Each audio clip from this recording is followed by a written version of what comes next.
Cari telespettatori della Tenda TV, ben ritrovati. Siamo in diretta dalla Sala della Vittoria del Museo della Battaglia di Vittorio Veneto e siamo qui per raccontarvi il primo consiglio comunale di Vittorio Veneto. Un consiglio comunale particolare perché per la prima volta nella storia della nostra città la seduta del consiglio andrà in onda in diretta televisiva e la Tenda TV vi offrirà questa diretta esclusiva appunto per consentire a tutti i cittadini di Vittorio Veneto di partecipare virtualmente al Consiglio Comunale. Lascio spazio alle immagini in diretta dalla Sala della Vittoria del Museo della Battaglia di Vittorio Veneto.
Buongiorno a tutti, do il benvenuto al Sindaco e alla sua Giunta, a tutti i consiglieri nominati e al pubblico vittoriese che ha voluto partecipare a questa seduta.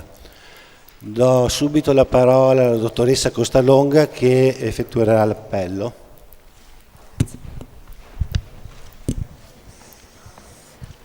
Buongiorno. Tonon Roberto, Botteon Adriano, Carnelos Graziano, Costa Giuseppe, non c'è? Okay. Da Reggian Antonio, Darsie Caterina, De Bastiani Alessandro, De Valier Fabio, Dus Marco, Faraon Alessandro, Fasan Bruno, Fiorin Fiorenza, Maset Giuseppe, Posocco Gianluca, Sant'Antonio Paolo, Sonego Elisa ha giustificato l'assenza. Tocchet Silvano. La seduta è validamente costituita.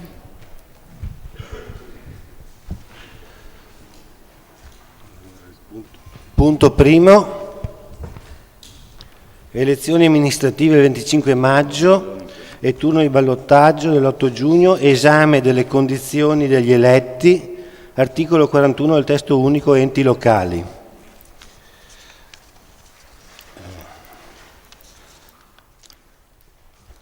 Riassumo la delibera.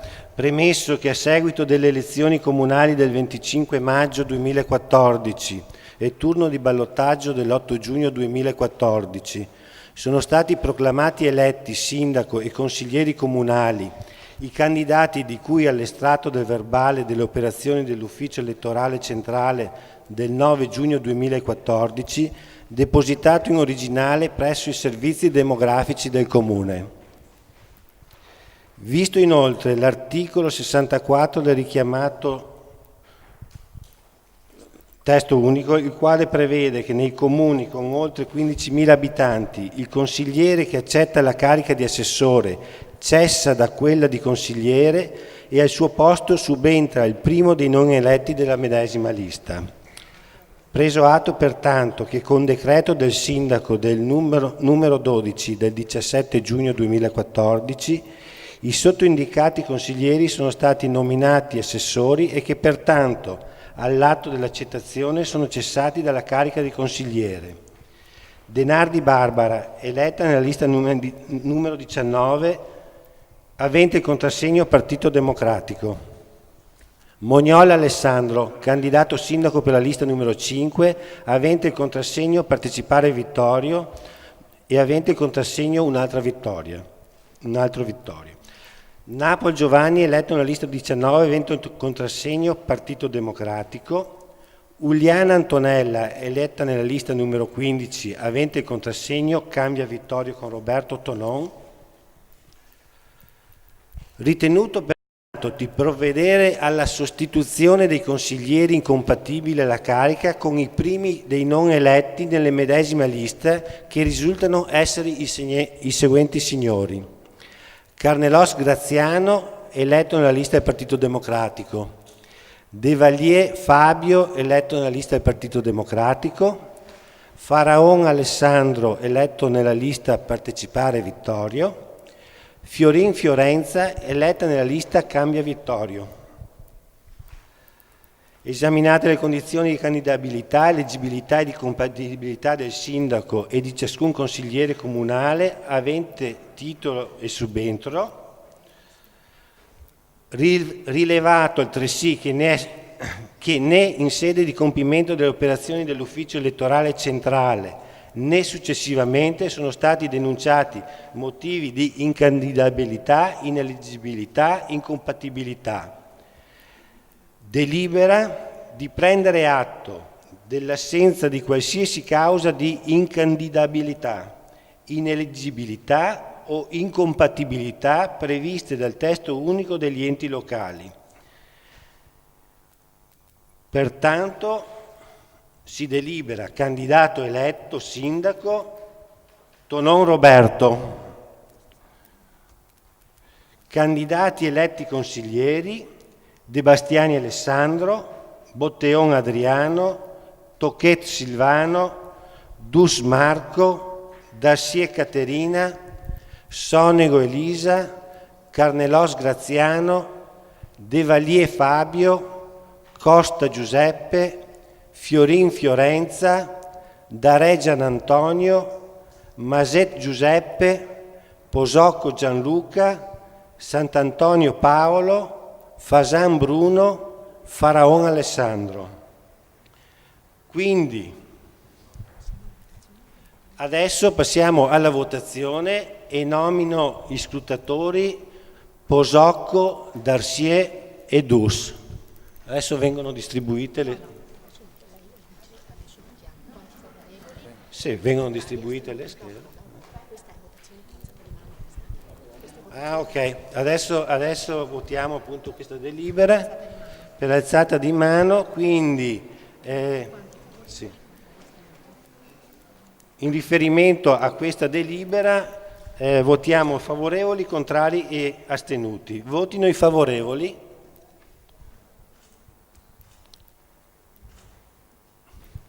Contrari, astenuti. Quindi delibera approvata all'unanimità, nessun contrario, nessun astenuto. Adesso votiamo l'immediata eseguibilità.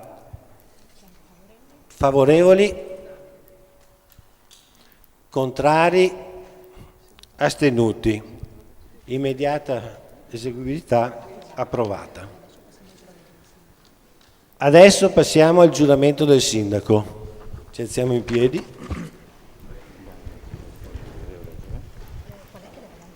Ah sì.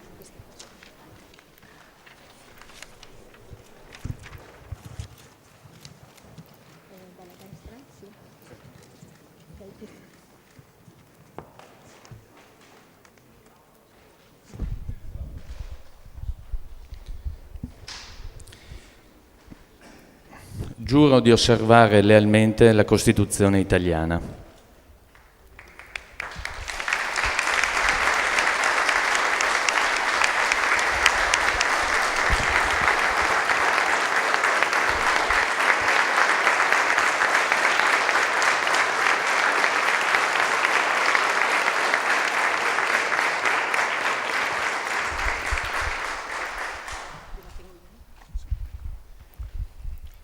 Colleghi consiglieri, cittadini, non sono solo il fascino e la maestosità di questa sala e la storia che questo edificio porta con sé che mi fanno avvertire l'onere ed assieme l'onore per questo cammino che oggi formalmente mi appresto ad intraprendere con voi consiglieri e con la Giunta alla guida di Vittorio Veneto. La responsabilità che avverto nell'accingermi ad amministrare in prima persona questa città è forte, ma almeno pari sono l'entusiasmo e la forza che mi danno i cittadini che ogni giorno incontro per strada e negli uffici. Il buon lavoro che alcuni mi rivolgono, forse da alcuni è detto con qualche ironia, ma capisco dagli sguardi che incrocio che in moltissimi casi è un augurio autentico rivolto a me come a se stessi. Avvertiamo in città il desiderio di cambiare marcia, di cambiare il rapporto tra i cittadini e le istituzioni, di riportare la nostra città, compatibilmente con le difficoltà congiunturali e particolari della nostra realtà, al ruolo centrale che merita. Ed è per questo che con grande entusiasmo ci accingiamo a dare il nostro meglio per il bene di Vittorio Veneto e dei vittoriesi che saluto con cordialità. Quelli che sono qui sopra, chi ci segue sullo schermo qui sotto la loggia e anche chi lo fa davanti alla TV o al computer. Il Consiglio Comunale da oggi sarà aperto davvero, non solo a chi viene in sala a consigliare, ma anche a chi preferisce o è costretto a seguirlo da lontano. Abbiamo davanti a noi mesi, anni difficili, come amministratori e come cittadini. Chi mi ha seguito in campagna elettorale avrà forse notato come non abbia fatto promesse che magari avrebbero potuto portare qualche consenso in più. Ma come un padre non promette al figlio quello che non sa se potrà mantenere, così mi sono limitato a garantire il mio e nostro massimo impegno, la mia e nostra piena e totale buona volontà. I limiti dettati dai ristretti bilanci comunali, complicati nel nostro caso da operazioni finanziarie che all'opposizione abbiamo più volte denunciato e che oggi non è il caso di ricordare, e magari anche da brutte sorprese possibili, ci imporranno un cammino ad ostacoli. Anche la recentissima questione del ricorso di alcuni cittadini vittoriesi parzialmente accolto dal TAR sulla questione del traforo di Sant'Augusta, frutto della malsana consuetudine della passata amministrazione di ignorare le regole, rappresenta un problema molto grave e dalle conseguenze per ora inimmaginabili sotto vari aspetti. Ma non per questo si affievolisce la nostra determinazione a cambiare la nostra città, anzi. La decisione di ospitare proprio qui la prima seduta del Consiglio Comunale, oggi che ricorrono i 100 anni dell'attentato di Sarajevo, casus belli della Prima Guerra Mondiale per la conclusione della quale Vittorio Veneto è conosciuta in tutto il mondo, vuole essere un atto simbolico, a dimostrare la ferma volontà di puntare il rilancio della nostra città anche sulla sua straordinaria rilevanza storica, oltre che sulla ricchezza culturale, la cura ambientale e la potenzialità economica, oltre che sulla generosità della sua gente e sulla disponibilità a partecipare a questa nuova stagione politica. Prima di passare alla presentazione della squadra di giunta di cui sono orgoglioso di far parte, voglio spendere alcune parole nei confronti dell'amministrazione che ci ha preceduto. Nel corso degli anni non sono mancati gli scontri, i diverbi, le acrimonie. Da parte mia non è mai mancato tuttavia il rispetto delle persone e delle istituzioni che esse rappresentavano. Direi che nel caso degli amministratori delle passate giunte non è mancata nemmeno la stima. Certo, abbiamo contestato molte delle cose che hanno portato avanti e soprattutto il metodo, ma abbiamo rispettato il mandato elettorale che affidava a loro la responsabilità di decidere, anche se poi con molta determinazione ci siamo candidati per proporre un'alternativa. Al sindaco Gian Antonio Darè, che ritengo si sia dedicato con generosità all'amministrazione della città, rivolgo il mio ringraziamento a nome della città stessa. A lui, nella nuova veste di consigliere comunale, assicurerò, come a tutti gli altri consiglieri di minoranza e agli altri candidati che non sono stati eletti in consiglio comunale, quell'attenzione e quel rispetto che purtroppo non sempre ci sono state riservate negli ultimi 15 anni. Ma è anche questo cambiamento che i cittadini vittoriesi ci hanno chiesto, il rispetto di chi non la pensa come la maggioranza. Il valore alto della politica e il senso delle istituzioni che mi ispirano mi derivano dall'esperienza maturata nei primi anni di impegno politico, poco più che ventenne. Anni in cui, per dirla con il compianto senatore Mino Martinazzoli, uno dei miei più alti riferimenti politici, vissuto il tempo del tutto della politica, si temeva l'avvento del niente della politica, che oggi è sotto gli occhi di tutti. Ebbene, io penso che la politica sia la forma più alta del servizio nei confronti della comunità e mi impegnerò affinché alla fine del nostro mandato molti altri vittoriesi in più la pensino così. E un ringraziamento agli elettori, a tutti, a quelli che ci hanno dato la fiducia ovviamente nei 2 turni elettorali, ma anche a chi ha preferito altri candidati e anche a chi ha ritenuto di non votare. Nei fatti, non a parole, saremo il sindaco e la giunta di tutti. Abbiamo avvertito troppo forte, e ne abbiamo sofferto, il peso di essere relegati dalla parte degli altri, degli sconfitti, per permettere che questa cosa si ripeta, anche se ora stiamo dalla parte gratificata dal consenso della maggioranza dei cittadini vittoriesi. Grazie.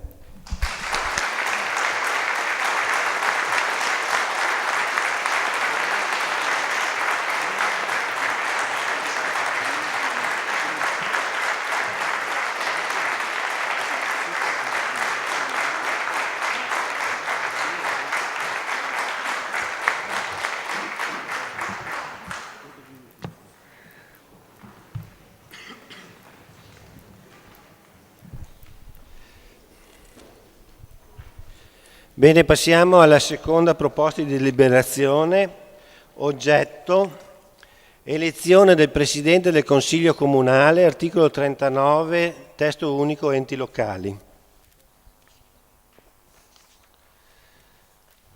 Allora, il Consiglio Comunale, riassumo anche qui, premesso che ai sensi dell'articolo 39, comma 1, Decreto legge 18/8/2000, numero 267, testo unico enti locali, e dell'articolo 24,1 del vigente Statuto Comunale, si deve procedere all'elezione del Presidente del Consiglio, che il richiamato articolo 24,1 dello Statuto Comunale così recita: il Presidente del Consiglio Comunale è nominato nel suo seno dal Consiglio stesso nella sua prima riunione a maggioranza assoluta dei consiglieri comunali assegnati al Comune e a scrutinio segreto.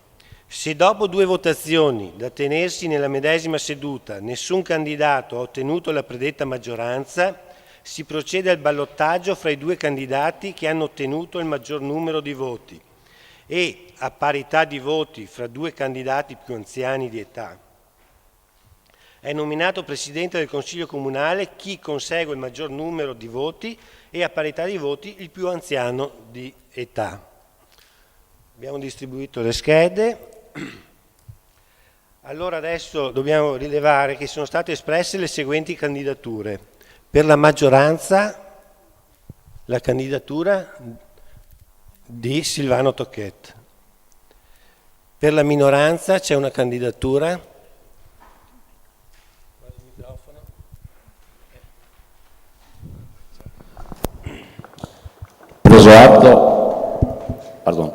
Preso atto che queste elezioni hanno sancito un consenso popolare molto elevato al consigliere Alessandro De Bastiani, la minoranza propone Alessandro De Bastiani come Presidente del Consiglio.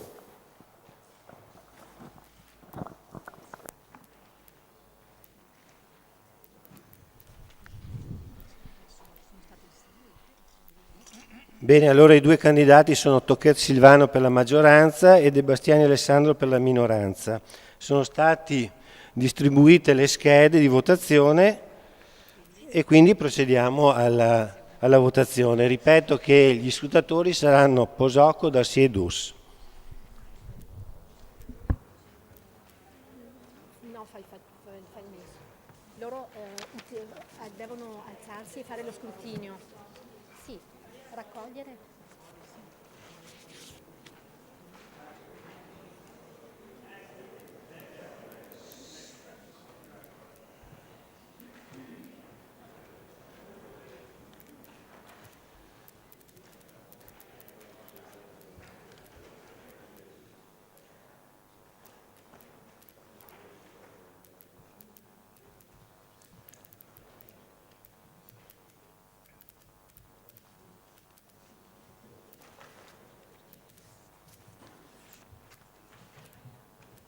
No, c'è questa. Lì? Mettiamo là.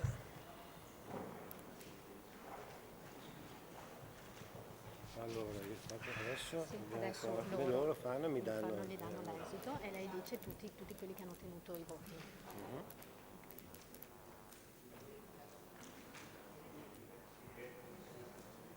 Qui ci voleva una musichetta di Tocquet, Bianca. De Bastiani. De Bastiani. Tocquet. De Bastiani. De Bastiani. Tocquet. Tocquet. Tocquet. Tocquet. Tocquet. Tocquet. Tocquet. Tocquet. Bianca. Contiamo. 4 De Bastiani. Gli ultimi 2 minuti di gloria. Il Presidente. Il Presidente.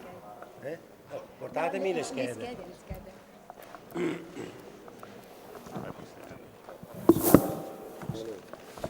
1, 2, 3, 4.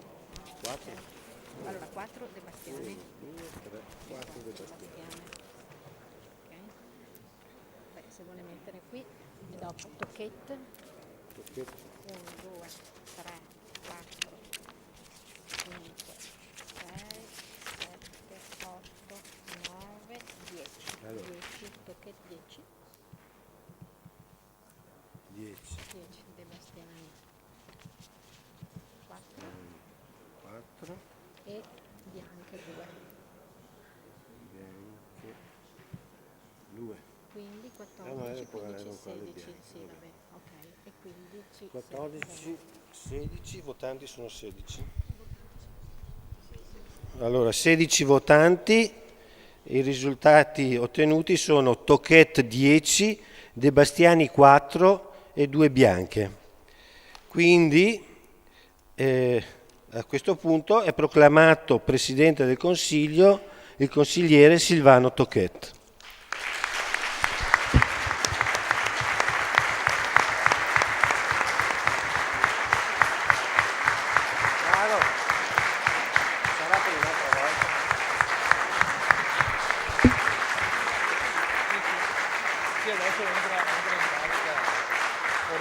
Presidente Silvano.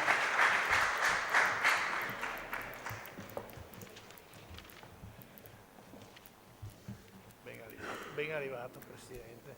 Grazie. Buongiorno a tutti.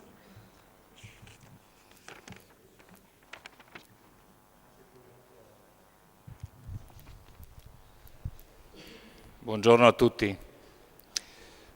Non nascondo la mia emozione. In questa sala, che era il municipio di Ceneda, nel ricoprire la carica che mi è stata affidata. Permettetemi quindi di esprimere il mio più sentito ringraziamento per l'alto onore e la responsabilità che comporta il compito di presiedere i lavori di questo Consiglio. Mi scuserete, ma voglio rivolgere queste brevi parole soprattutto ai cittadini di Vittorio Veneto che stanno seguendo i lavori di questo primo Consiglio comunale con la speranza di un futuro per la nostra città, all'altezza della fama e della bellezza che la contraddistingue. Mi considero un vittoriese doc e quello che accomuna tutti noi vittoriesi è l'amore e il senso di appartenenza che ci lega a questo territorio straordinario, a questa città straordinaria e difficile allo stesso tempo. Difficile perché penso, ad esempio, ai problemi contingenti, al problema del lavoro. Penso all'emarginazione nella quale in questi anni, per una serie di concause, non una sola in particolare, è caduta la nostra gloriosa Vittorio. Io mi auguro che questo sentimento che tutti noi proviamo indistintamente, tutti i vittoriesi provano per la nostra città, assieme ai valori come l'onestà, la trasparenza, a criteri come l'imparzialità e la condivisione, possano animare l'attività di questo Consiglio e la mia in particolare. Mi impegnerò sicuramente perché la mia funzione sia luogo di garanzia per ciascuno di voi e per tutta la città di Vittorio Veneto. Mi auguro allora che il Palazzo Comunale possa veramente diventare una casa di vetro. Porgo perciò a tutti, maggioranza e opposizione, i miei migliori auguri di buon lavoro. Grazie.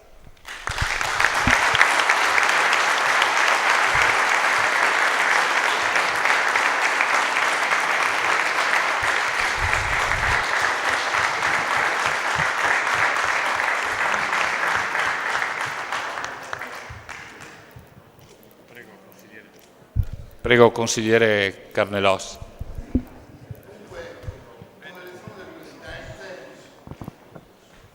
I vertici istituzionali della città sono al completo. La città ha davvero cambiato verso.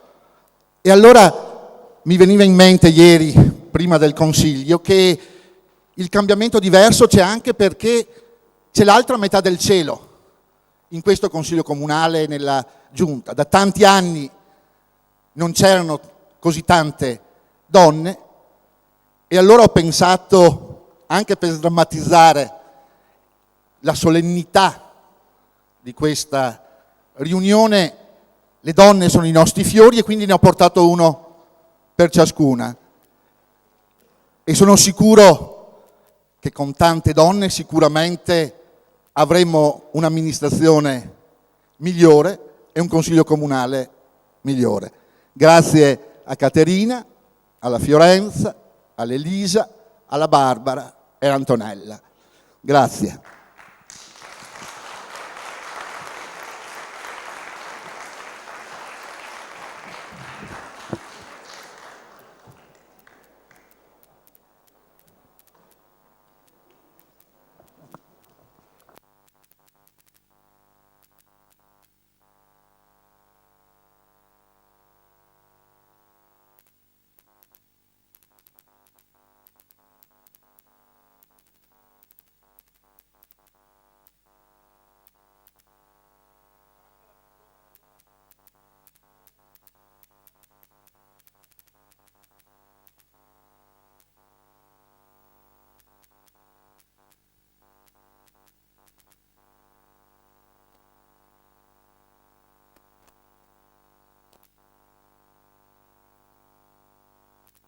dei fogli per la compilazione e chiede che gli vengano consegnati, in modo che lei dia lettura al E quindi i nomi?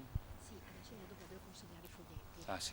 Allora, Raccogliere i foglietti dei capigruppo. ai sensi dell'articolo 6 del regolamento sull'organizzazione e sul funzionamento del Consiglio Comunale e delle commissioni consigliari, a questo punto dovrei comunicare che sono costituiti i seguenti gruppi consigliari, con i capigruppo appresso a ciascuno indicati, che adesso andremo a comunicare. Eventualmente se qualcuno non lo farà nella seduta di oggi, lo formalizzeremo nella seduta successiva.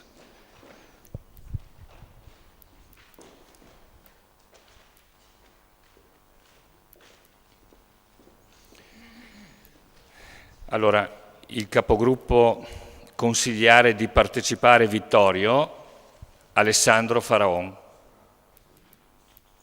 Il capogruppo consigliare di Forza Italia, Paolo Sant'Antonio. Il capogruppo consigliare Partito Democratico,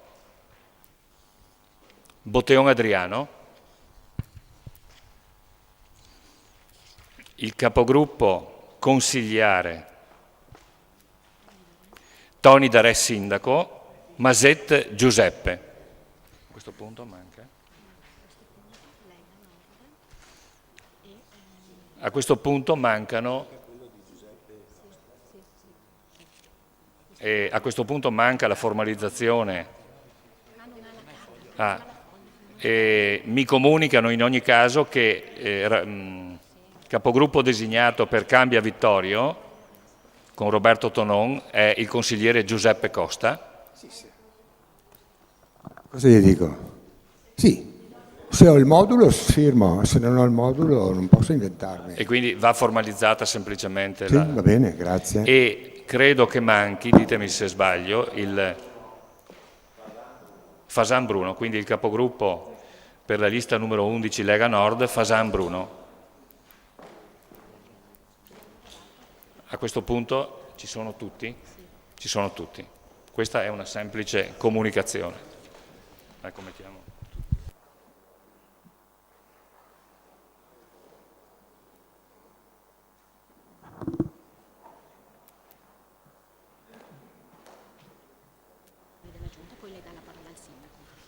Allora, la comunicazione, a questo punto, la comunicazione della composizione della Giunta.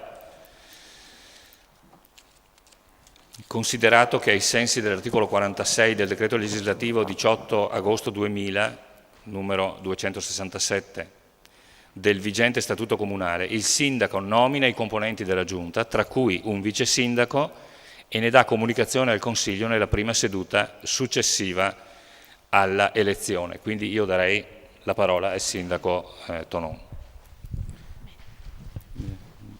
Nel decreto precedentemente citato ho nominato i seguenti assessori, vado in ordine alfabetico: Denardi Barbara, sociale, famiglia, pari opportunità, politiche per l'immigrazione e affari legali; Mognola Alessandro, pianificazione energetica, innovazione e informatizzazione, ambiente e ecologia, politiche giovanili, rapporti con l'Unione Europea, protezione civile; Napol Giovanni, programmazione economica, bilancio e tributi, attività produttive e risorse umane; Turchetto Alessandro, lavori pubblici, mobilità, patrimonio, politiche comprensoriali, città metropolitana, quartieri, polizia locale; Uliana Antonella, politiche scolastiche, cultura, musei e biblioteche.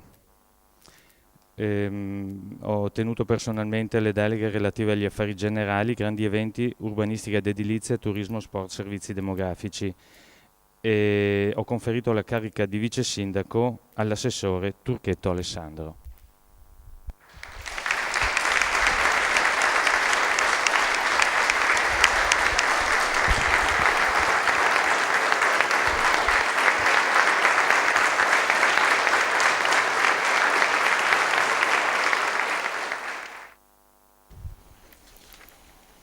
Ecco, a questo punto passiamo all'elezione dei rappresentanti nella Commissione elettorale comunale per il quinquennio 2014-2019. Può dire soltanto che adesso è costituita dai consiglieri comunali e legga questa parte che è importante. Sì, allora salto un attimo la premessa, deve essere costituita la commissione elettorale che è composta dal sindaco e da 3 componenti effettivi e 3 supplenti. Per questo consiglio comunale che risulta composto dal sindaco e da 16 consiglieri, quindi dovremo fare 2 votazioni a scrutinio segreto, 2 consiglieri saranno della maggioranza e 1 dell'opposizione. Si esprime una sola preferenza. Si esprime una sola preferenza nelle schede che verranno consegnati. Nel caso in cui nella votazione non sia riuscito eletto alcun consigliere di minoranza, dovrà essere chiamato a far parte della commissione, in sostituzione dell'ultimo eletto della maggioranza, il consigliere di minoranza che ha ottenuto il maggior numero di voti. Con votazione separata e con le stesse modalità si procede all'elezione dei componenti supplenti. Il sindaco non vota, quindi credo che si possa procedere con le elezioni. Anche lei deve votare.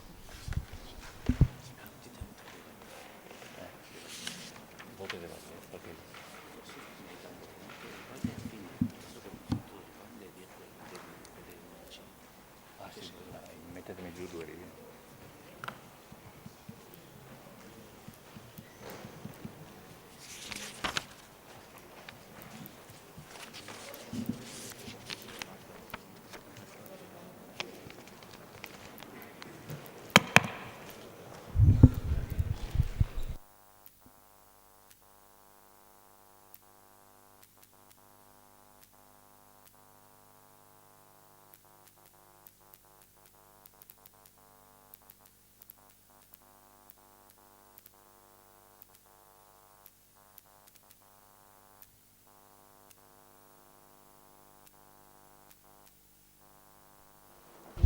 Chiamerei gli scrutatori.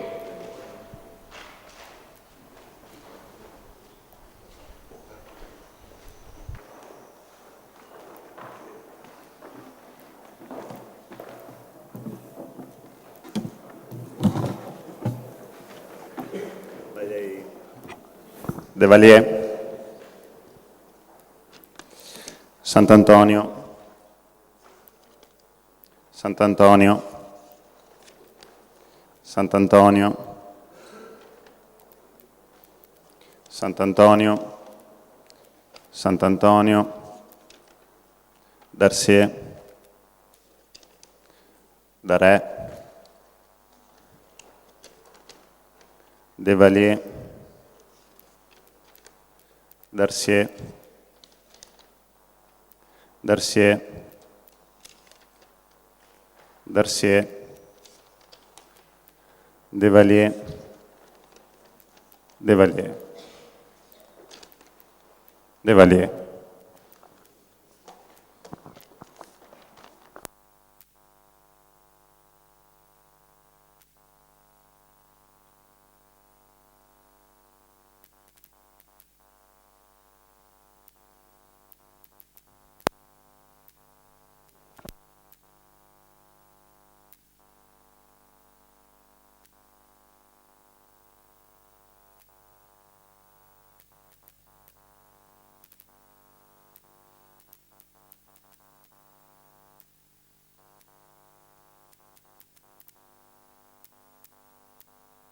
Allora, passiamo immediatamente alla nomina, sempre con votazione a scrutinio segreto, dei 3 candidati supplenti.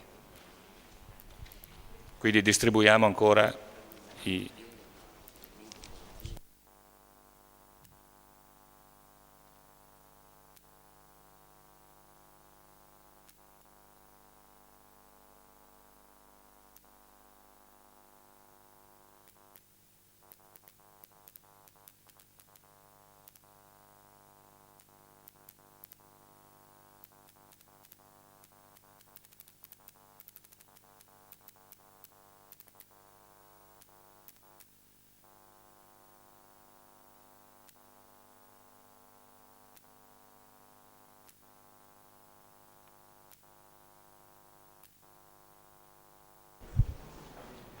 Ecco, provvediamo alla raccolta delle schede.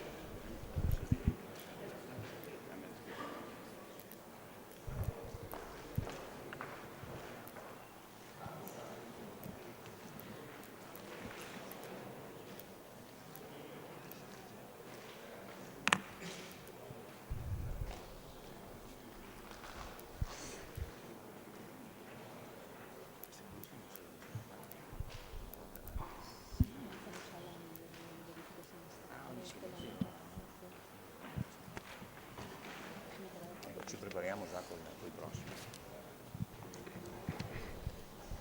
Invito gli scrutatori.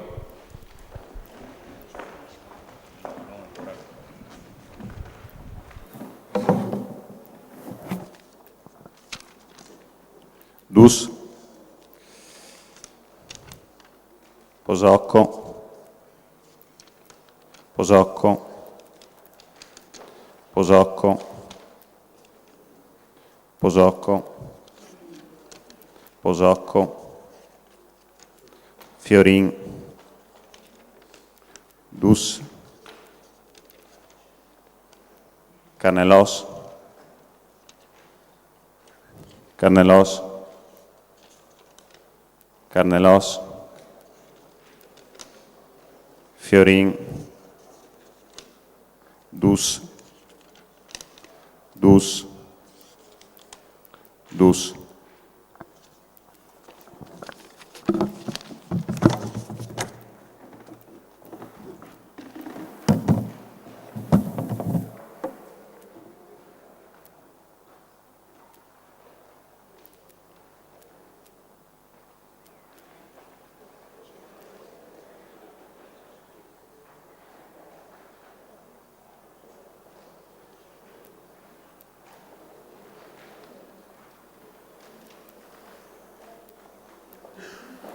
Lettura di tutti e dice poi chi sono eletti a una maggioranza.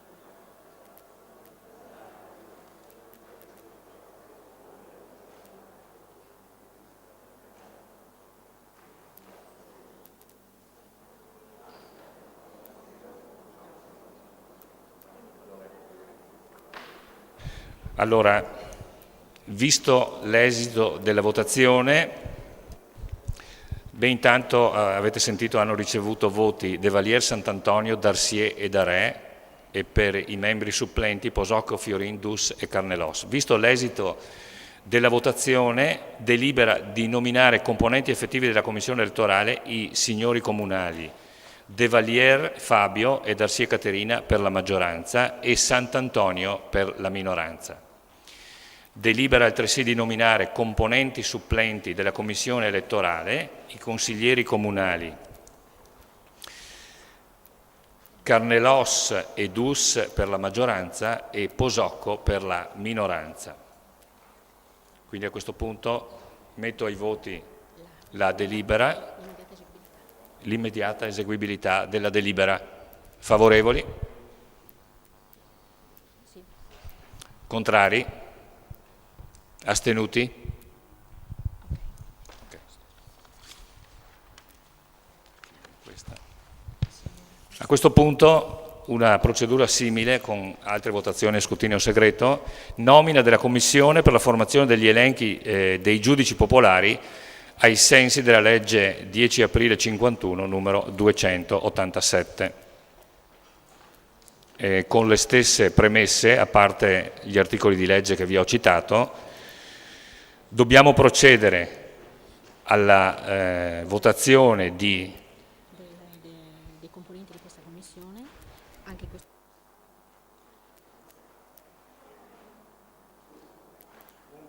Un consigliere per la maggioranza ed uno per la minoranza, e anche in questo caso il sindaco non vota, bisogna anche nominare i consiglieri supplenti con le stesse...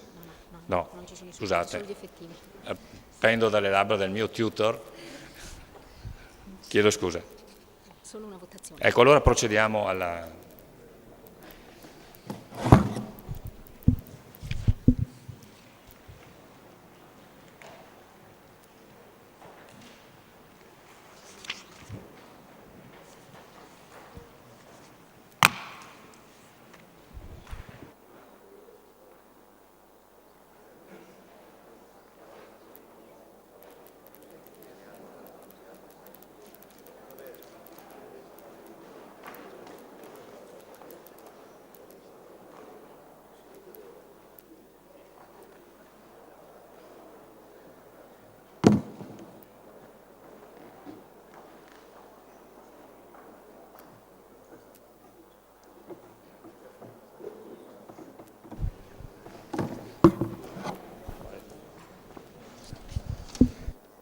Carnelos, Maset, Maset, Maset,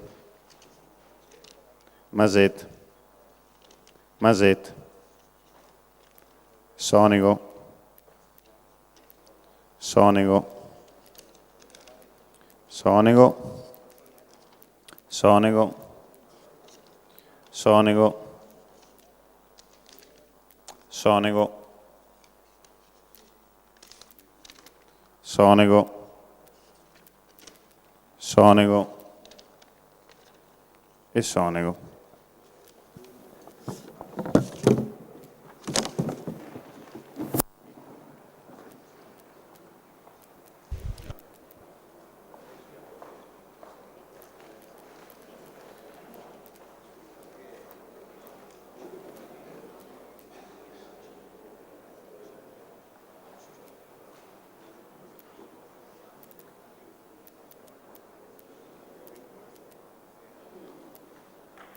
Allora, hanno ricevuto voti Carnelos 1, Maset numero 5, Sonego numero 9. Quindi, visto l'esito della votazione, delibera di nominare membri della Commissione Comunale per la formazione degli elenchi dei cittadini per i giudici popolari, in pratica i consiglieri Maset e Sonego. Delibera di dichiarare, stante l'urgenza di rendere operativa la presente Commissione, il presente atto immediatamente eseguibile ai sensi dell'articolo 134, comma 4 del decreto legislativo 267 del 2000. Per alzata di mano i favorevoli, contrari, astenuti. A questo punto dichiaro tolta la seduta. Permettetemi di ringraziare ancora tutti e porgere ancora un saluto ai cittadini vittoriesi e nel ricordarvi che oggi, 28 giugno, alle ore 11, nella chiesa di San Paolo in Piano, Museo della Battaglia, una conferenza sul 1914, l'anno che cambiò l'Europa, professor Daniele Ceschin, con letture di Livio Vianello. Grazie ancora a tutti e arrivederci. Un attimo solo, mi chiedono.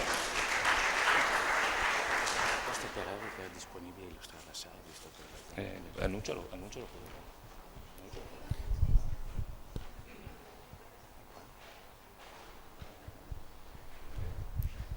Una sorpresa anche per me. La dottoressa Costa Peraria, che è responsabile anche, ha curato anche l'allestimento di questo museo, visto che abbiamo ancora un po' di tempo, avremmo l'opportunità di ascoltare dalla sua voce l'illustrazione di questa sala dove, come ha ricordato prima il Presidente del Consiglio, svolgendo noi oggi il primo Consiglio Comunale, abbiamo ricalcato in qualche modo le orme di chi ci ha preceduto, visto che era la sala della municipalità cenedese. Sta arrivando. Grazie.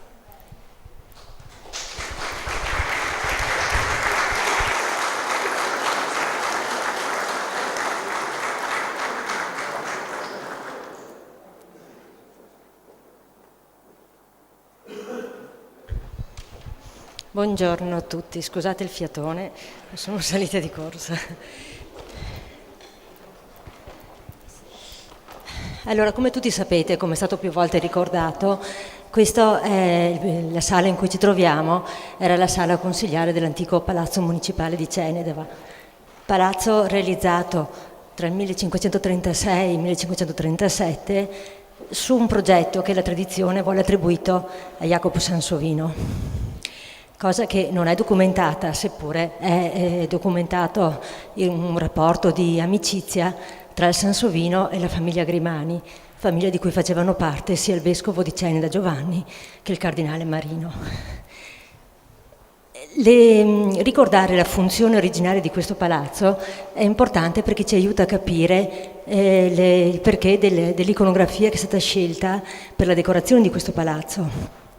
Infatti sotto la loggia si possono ancora ammirare in parte gli affreschi che rappresentano 3 scene di giudizi esemplari, giudizi giusti, giudizi tratti dalla storia antica. Abbiamo il giudizio di Salomone, il giudizio di Daniele e il giudizio di Traiano.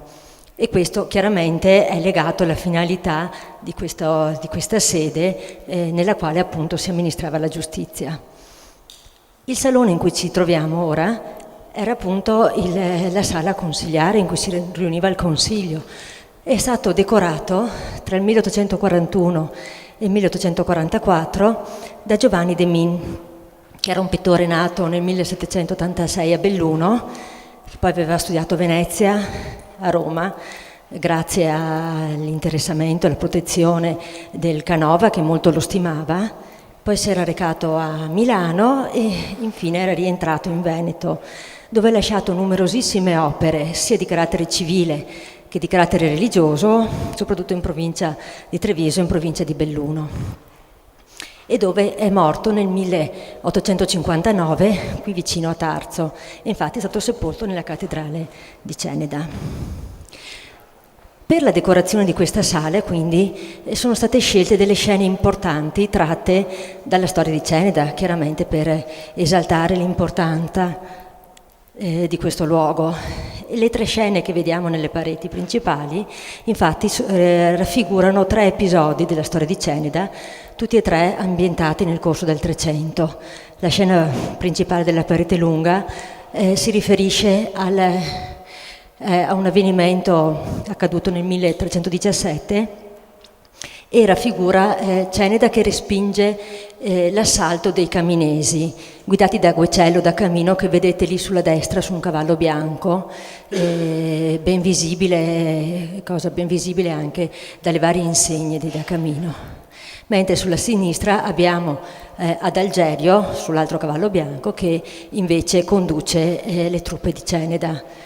Questo paesaggio, questa scena che è ambientata in un paesaggio che idealmente vuole riprodurre quello effettivo di Ceneda, vedete a metà della collina vi è il castello di San Martino, tuttora sede vescovile, e in alto vi sono le 2 rocche dove ora vi è la chiesa di San Paolo e la chiesa di San Rocco, appunto, e sulla sinistra vi sono le mura e c'è un richiamo alla cattedrale di Ceneda. All'interno di questo paesaggio vi è questa scena molto concitata di questa battaglia in cui possiamo individuare diversi episodi, quindi ci si potrebbe dilungare molto su questo, ma non so se sia questa l'occasione per farlo. Comunque vi invito ad osservare con attenzione perché vi sono tante piccole storie all'interno di questa scena molto concitata. Per esempio sull'estrema destra vi è un soldato che sorregge il corpo di una donna ormai priva di vita. Qui un po' sul centro vi sono dei soldati schiacciati dai cavalli e anche sulla sinistra ci sono delle scene abbastanza cruente addirittura c'è una donna che pugnala un'altra donna, oppure una donna che inutilmente cerca di difendersi da un soldato che sta per colpirla con la spada.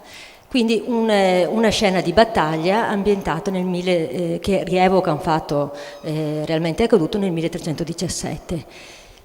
Alle mie spalle invece vi è un'altra scena che rievoca un avvenimento del 1337 e che vuole raffigurare l'investitura da parte del vescovo Francesco Ramponi, che vedete sul trono, su questo trono sulla destra, l'investitura ai procuratori di San Marco, che sono questi tre personaggi con la veste rossa, del feudo del Cenedese superiore è già appartenuto ai Caminesi.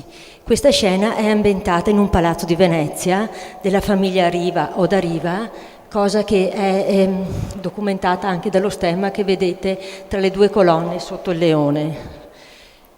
Abbiamo quindi il vescovo di Ceneda e sono ben evidenti i simboli del suo potere temporale e potere spirituale. Abbiamo la croce e il pastorale sulla destra e la spada sulla sinistra, e che compie questa cerimonia di investitura ai procuratori di San Marco, quindi alla Serenissima, investitura che è resa è esplicitata dai simboli dell'anello che il vescovo sta mettendo al dito del procuratore e del Vangelo su cui sta giurando il procuratore di San Marco.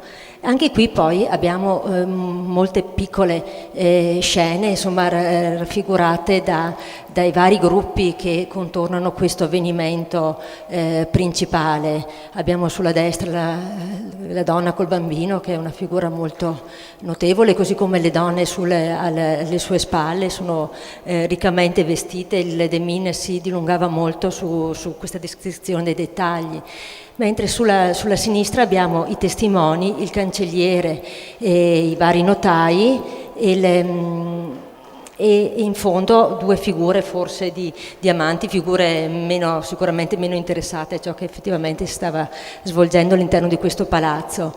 Ripeto, questo avvenimento è avvenuto nel 1337, seppure vi sono dei dettagli che dimostrano che questa ambientazione è un po' anacronistica rispetto a questa data, cioè la stessa decorazione degli interni del palazzo, degli abiti o lo stile con cui è stata resa la Trinità sul retro del trono, e la stessa veduta di Venezia che si intravede nella finestra alle spalle del trono non sono cronologicamente pertinenti a questa data, però chiaramente era una cosa simbolica. Alle vostre spalle invece un altro avvenimento importante per Ceneda che si colloca nel 1354, quando il vescovo d'Alberto si era recato a Feltre per incontrare l'imperatore Carlo IV, che era di passaggio appunto a Feltre, e in quell'occasione l'imperatore aveva rinnovato i privilegi già concessi a Ceneda. Per cui vedete che c'è il cancelliere che consegna al vescovo, che è la figura così al centro, in piedi, molto evidente anche ben individuabile per il suo pastorale. Alle sue spalle vi sono dei chierici che portano la croce e il Vangelo, quindi era accompagnato da queste figure, e anche qui abbiamo questa ambientazione molto riccamente descritta, sia per quel che riguarda le figure, notate diversi gruppi di persone che appunto raccontano delle scene a sé stanti, sia per quel che riguarda l'ambientazione paesaggistica, insomma.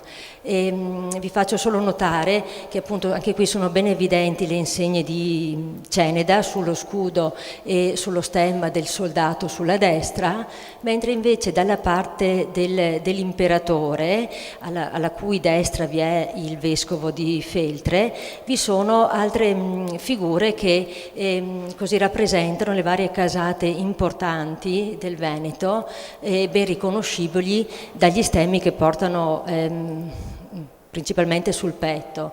Quindi abbiamo gli Scaligeri, i Visconti, i Carraresi e così via, e tra questi vi è anche un da Camino che vedete appunto con lo stemma bianco e nero sul petto.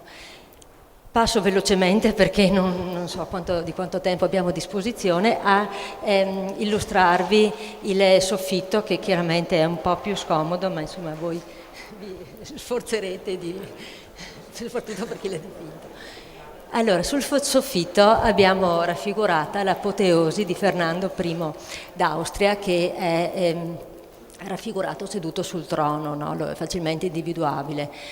Trono sopra il quale svolazzano sia il genio dell'Austria, che è quella figura alata con questo drappo bianco e rosso, che i due geni, si dicono così, della Lombardia e del Veneto, che sono le altre figure alate che hanno in mano i due stemmi, vedete molto evidenti, con il leone e il biscione.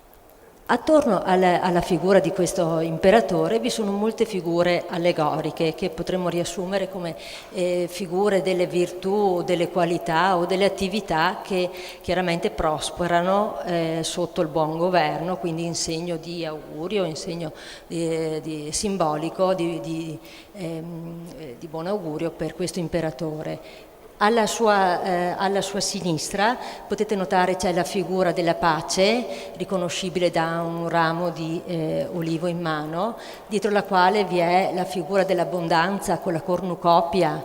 E poi abbiamo diverse attività, la pittura, l'architettura, la scultura e la poesia. La poesia è quella con lo strumento musicale in mano, detto lira, dietro la quale appunto c'è l'architettura con in mano un progetto, la scultura con il medaglione, la pittura con un dipinto. E in fondo all'estrema destra, guardando da questa parte, vi sono l'agricoltura, l'industria e il commercio, quindi le attività che prosperano nel buon governo, l'agricoltura riconoscibile dalle spighe e dai simboli zodiacali per richiamare anche il fatto che questa attività è legata chiaramente alla ciclicità delle stagioni,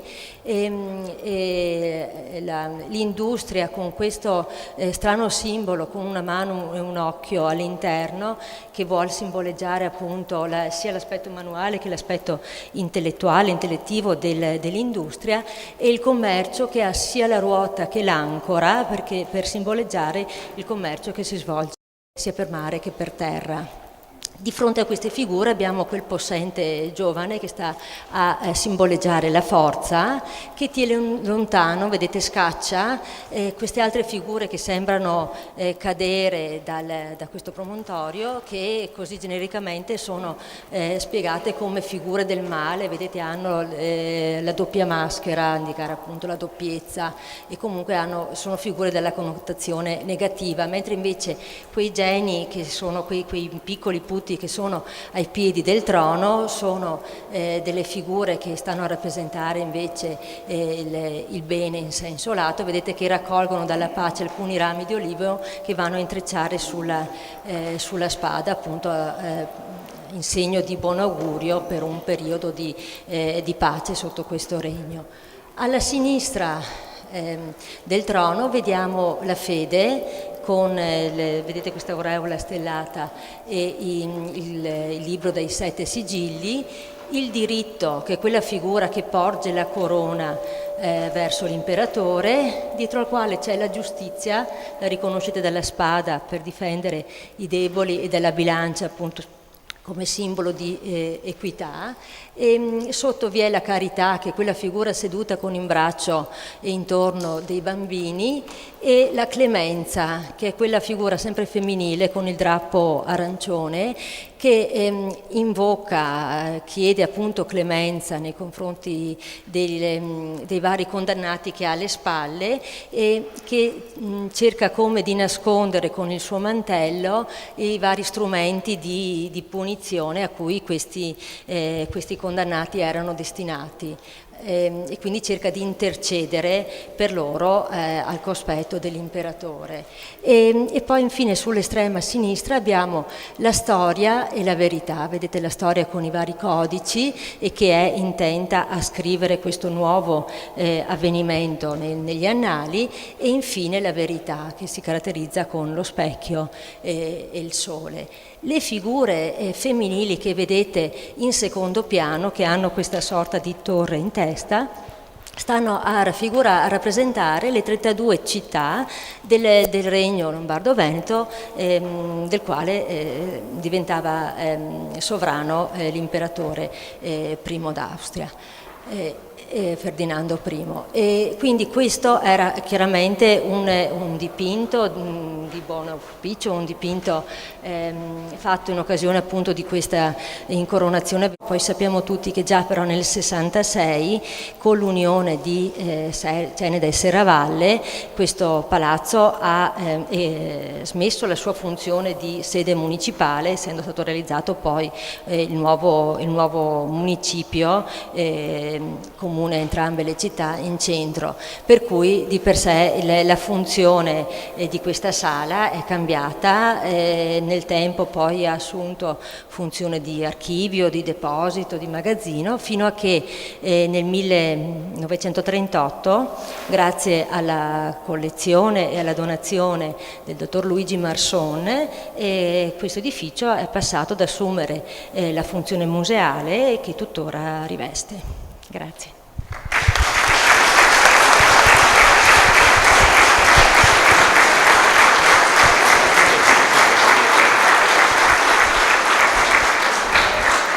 Allora non mi resta che ringraziare la dottoressa Peraria, che l'abbiamo presa un po' alla sprovvista ma eloquentemente illustrato questa sala meravigliosa. Ringrazio tutti voi, ringrazio anche chi ha reso possibile la realizzazione di delle trasmissioni televisive e auguro buon proseguimento a tutti, ricordandovi l'appuntamento delle 11. Grazie a tutti e arrivederci.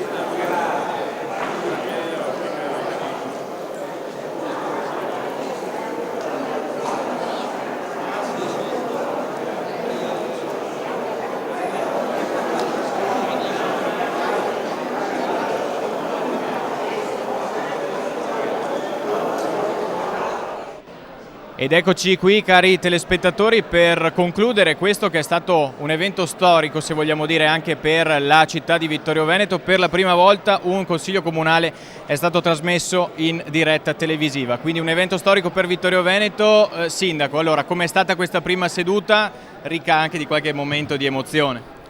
Sicuramente emozionante, ovviamente per l'esordio. Era l'esordio non solo mio come sindaco, ma anche di tutta la giunta e di buona parte dei consiglieri comunali. Abbiamo voluto farlo in questa magnifica sala della Vittoria, che rappresenta una delle due municipalità che hanno dato vita alla nostra città, anche perché per far vedere a tutti, anche grazie tramite le vostre trasmissioni, una delle grandi bellezze poco sfruttate che intendiamo mettere a frutto per la nostra città. Silvano Tocquet, il nuovo presidente del Consiglio comunale che lavorerà da qui per i prossimi 5 anni. Com'è stato questo momento delle elezioni? Penso che si sia visto molto emozionante. Per me tornare in questa sala che non vedevo da anni e nella quale venivo le prime volte bambino, osservando gli affreschi ma probabilmente non capendo totalmente la loro bellezza. Ecco, rivederli adesso restaurati in questa occasione particolare è stata una cosa molto molto emozionante.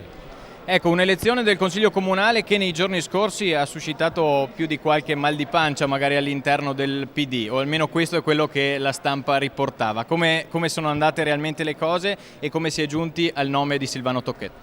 Non ci sono stati scontri, ci sono stati confronti, come avviene fra le persone civili. Questo dimostrava anche la potenzialità della nostra coalizione di centrosinistra di proporre diversi nomi, tutti candidabili e tutti validi. Ad ulteriore dimostrazione di questo, il fatto che anche la minoranza abbia proposto un nome del centrosinistra significa evidentemente che il nostro raggruppamento aveva ed ha più personalità in grado di farlo. Il partito unanimemente poi ha scelto il gruppo consigliare e il collega, l'ingegnere Silvano Tocquet come presidente di questa assemblea. Come ha vissuto questi primi 20 giorni da sindaco della città della Vittoria? Se devo essere sincero, in maniera abbastanza coinvolgente, ma anzi molto coinvolgente, però sono un po' frastornato perché ci sono tantissime cose sul tappeto, ovviamente persone che hanno voluto incontrarmi, abbiamo fatto il giro degli uffici e preso ovviamente per mano i primi provvedimenti e i primi problemi sul tappeto, che sono francamente tanti, basti pensare anche alla sentenza del TAR che ho citato anche prima nel discorso, oppure allo sforamento del patto di stabilità. Pensiamo anche che dobbiamo fare anche il bilancio di previsione perché finora non è stato fatto, quindi il Consiglio deve lavorare, la Giunta e il Sindaco ancora di più. A proposito della sentenza del TAR, in 2 parole, questo traforo si farà o non si farà? La sentenza accoglie parzialmente il ricorso, per cui ho già sentito i legali dell'ANAS, siamo in attesa di un incontro almeno telefonico nuovamente per l'inizio della settimana per un'interpretazione autentica della sentenza. Tocchet, lei nel suo discorso ha detto che sarà il presidente di tutto il Consiglio Comunale, sia della maggioranza che dell'opposizione. Non c'è dubbio, io credo che la funzione del Presidente del Consiglio Comunale debba essere super partes. Non è un personaggio politico, deve dirigere il Consiglio. Io credo che il criterio dell'imparzialità sia quello che dovrebbe guidare questa mia attività. Un grazie al sindaco Roberto Tonon per essere stato qui con noi, un grazie a Silvano Tocchet, vi lascio andare e grazie per averci permesso di aver fatto questa diretta televisiva anche in questo luogo sia simbolico sia anche visivamente molto importante, perché le immagini sono state molto significative. Sì, suggestive immagino, ma questa è in questo caso in questa sala, ma poi anche successivamente quando lo faremo nella sala comunale ordinaria, cioè deputata alle riunioni del Consiglio, noi speriamo che ci sia sempre la possibilità di trasmettere le sedute del Consiglio Comunale. Abbiamo un modo diverso rispetto a chi governava prima di concepire una municipalità, un comune, un Consiglio Comunale aperto e assolutamente visibile e trasparente. E ci auguriamo anche noi che i nostri telespettatori possano essere virtualmente presenti anche alle prossime sedute del Consiglio Comunale. Grazie mille, io saluto i nostri telespettatori, grazie per essere stati con noi, per aver partecipato insieme a noi, grazie alle nostre immagini esclusive a questo evento. Ovviamente questa trasmissione sarà replicata nei prossimi giorni e sarà disponibile anche sul canale YouTube della città di Vittorio Veneto, del comune di Vittorio Veneto. Un grazie a tutti voi per averci seguito, un grazie preziosissimo ai tecnici che hanno reso possibile questa diretta e a tutti voi un buon proseguimento con le trasmissioni della Tenda TV.